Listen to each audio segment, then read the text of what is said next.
What is up, Cheesy Gang? It is your boy Cheeseburger Motovlog back again for yet another epic video. So another Mekos. This time, ang gagawin natin ay GPR 250 ng tropa. So ang project for sa umagang to ay papalitan namin to.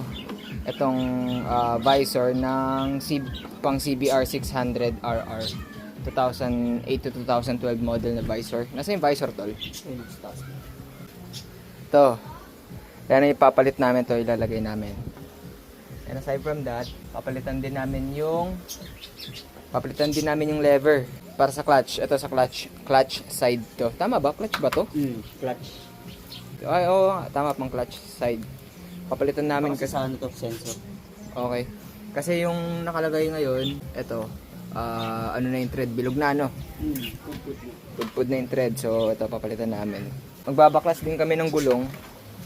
Magbabaklas din kami ng mags kasi yung CST na 160 galing NK ilalagay namin dito. Ang sagad kasi ng mags, stock mags ng Z200 pati ng GPR 250 first version, ang sagad niyang tire size is 160 na hindi magdodonut. Kasi may mga naglalagay ng 170 pati 180 noon. Nakikita ko yung naka Z200 pa ako kaso obvious ng donut siya eh. Halatang pilit na ba? Nagbabaklas kami. So yun, for now, pinababaklas ko na sa tropa itong inner fairings. Kasi kailangan namin tanggalin to para mas madali ang trabaho. Kabisado ko pa naman eh kung paano magmekos-mekos ng motor. So balikan ko kayo mamaya sa update, okay? Okay, going back mga ka-cheesy. So as you guys can see, ito natanggal na namin yung pinakaulo ng GPR 250X Z200 kasi ganyan na ganyan din naman yung ulo niya. Kung paano yung proseso ng pagtanggal ng ulo ng Z200, ganun din yung proseso ng pagtanggal ng ulo dito. Nahirapan lang kami kasi medyo na mekos-mekos na yung mga bolts nito eh. So ayan, natanggal na din namin yung yung stock visor. Ayan, stock visor.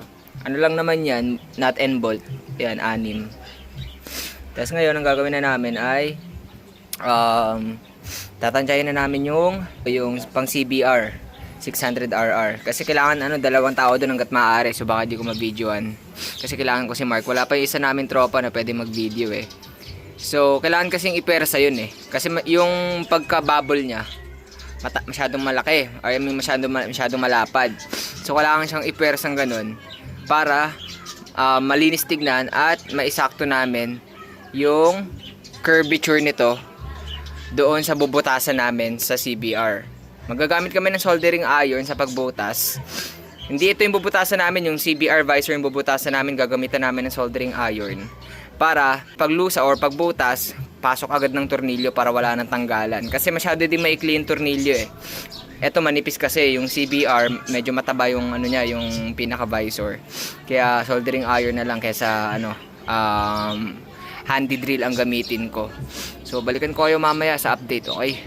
Okay, going back mga ka-cheesy, pinatong ko na lang yung camera sa pwedeng patungan. May muna hawakan yan. Panoorin nyo. Ulit natin. Panoorin nyo kami. Paano papasukin kami dito ni Mark? Dito sa may Hindi, ako na muna to.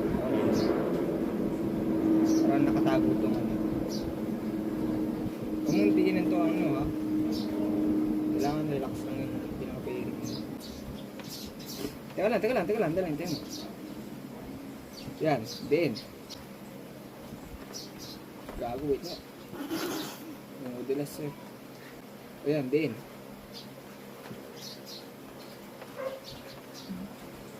Nakatago. Okay, nakatago. Hindi nagalaw? Yeah. Ito na ha.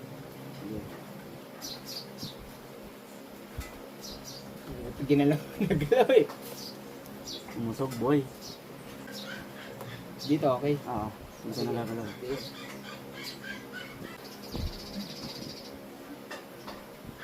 Lang mapapasok.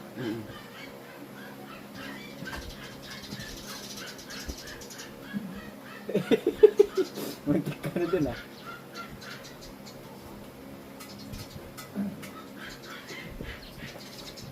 Pasok agad.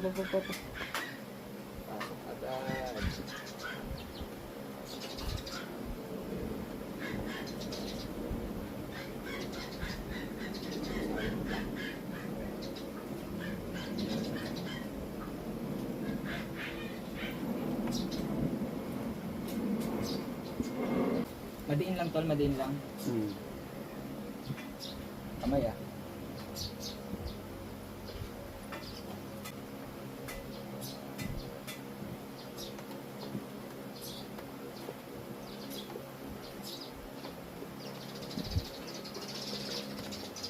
Naka-instant thread ah.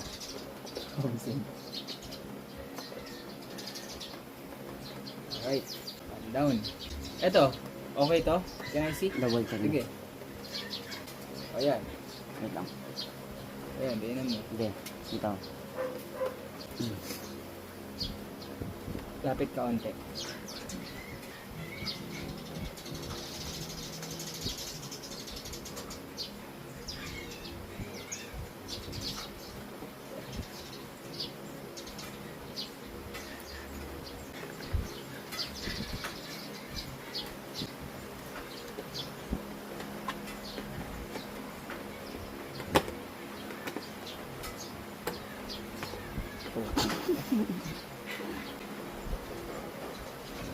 Sige yan.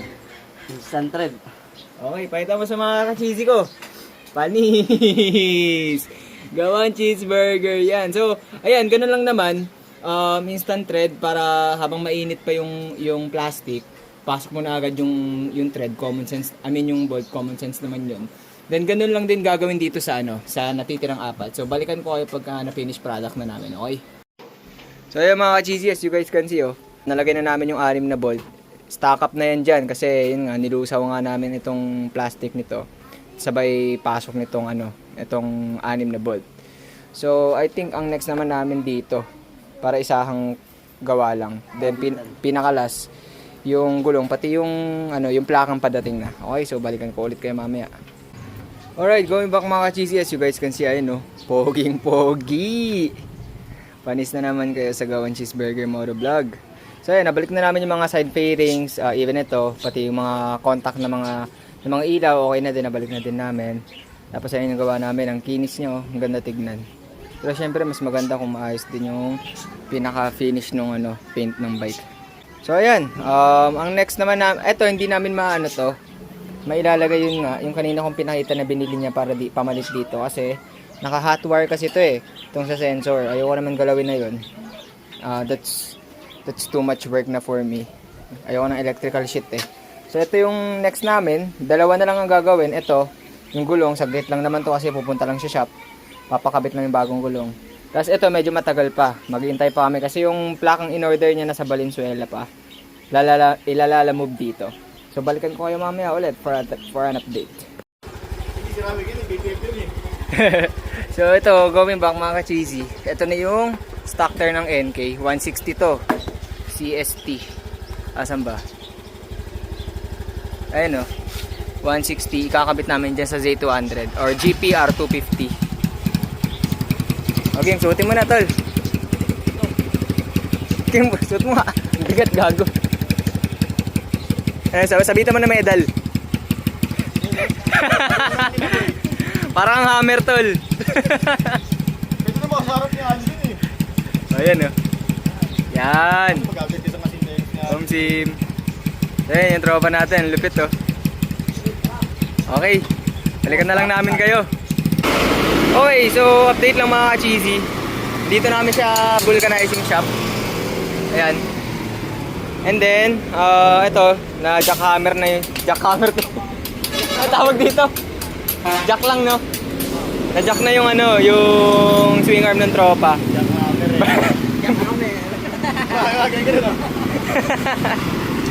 Tatanggalin na yung gulong. Yung stock, tas ito na, CST. Okay? Balitaan ko kayo mamaya. Okay, update lang mga ka-cheesy. So ito, nabaklas na. Tapos inilalagay na yung sa natin. Nilalagay na yung CST. Stock ng NK. Happy kiddo. So, balikan namin kayo mamaya pagka may finished product na For now, chill muna. Okay, so ayan, kinakabit na nila mga ka-cheesy. Tingnan natin kung anong kakalabasan, okay? So, I'll keep you guys posted. Okay, so ayan, hinahangin na mga kapatid. So, yeah. Tingnan natin ang datings.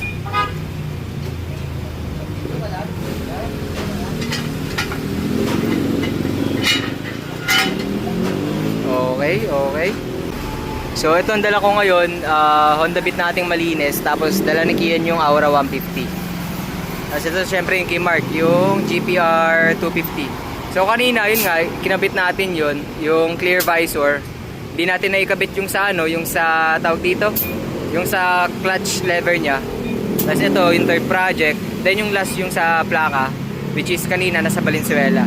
But it's been like 30 minutes eh. So, yeah. I'll keep you guys posted, no?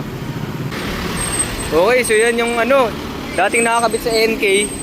Ngayon, pamana. Siyempre, lalong bibigat yung motor niya. Pero, 250 naman to eh. Kasi dati, sa mga naka Z200, nagkakapit din sila ng 160, 200cc yan. Ito, 250. So, let's see kung anong mangyayari, no? Alright, going back mga ka-cheesy, as you guys can see, naikabit na ang Botchog na CST tires ng stock NK400 version 4 dito sa GPR 250 na naka-stock mags. So, ayun siya, yan ang datings niya. Ayun mas Botchog siya, mas bilugan compare sa stock kasi yung stock 140 lang, ito 160. So, up to the next project na tayo or next and last project which is yung plaka, parating na on the way pa rin. Okay, so pag ando na tayo, babalikan ko kayo. Okay, so yung mga cheesy, dumating na yung plaka after how many minutes or maybe an hour ng pag-aantay. So ayan lang naman, plug and play lang naman yan. Tapos meron na siyang kasamang nuts and bolts, pati yung ganyan, yung pampataba ng harang. So ayan, just like that. Tigpitan mo na tol. So ayan, yun yung mga project for today's video. Ito, anong pangalan ulit ng shop tol kasi natin pinagawa yan? Gummy Bear ba? Gummy Bear. Gummy Bear temporary plate ata. Basta ilalagay ko na lang lalagyan ko na lang ng prompt or subtitle kung ano yung pangalan ng shop. Tapos link na lang din siguro para sa mga gusto magpagawa na nasa NCR or nasa kalapit bayan ng NCR. Kasi NCR tong Gummy Bear. So yeah, ang mga na-accomplish natin today ay unang-una ayan yung visor. Clear visor pang CBR 600RR. Tapos ito, yung stock tires ng NK CST Migra S1. Pinanood ko kasi ulit yung review ni Kenji dyan sa Migra S1 kanina. Tapos ito, ang di lang natin nagawa ay yung sa sa clutch lever. Tapos last itong plaka. So yeah, that's pretty much it guys. So sana may natutunan kayo at nag-enjoy kayo sa kalokohan pinagagawa ng pantitrip namin sa mga motor, no? So, don't forget to like, share, comment, syempre subscribe, no? And follow our Facebook page, Cheeseburger Motovlog, username Cheeseburger Motovlog 320. TikTok account is Cheeseburger. Ang letter E sa cheese ay puro X, no spaces, all lowercase. So that is it for me, but don't worry, I'll get back to you guys for yet another epic video. But for now, cheese out!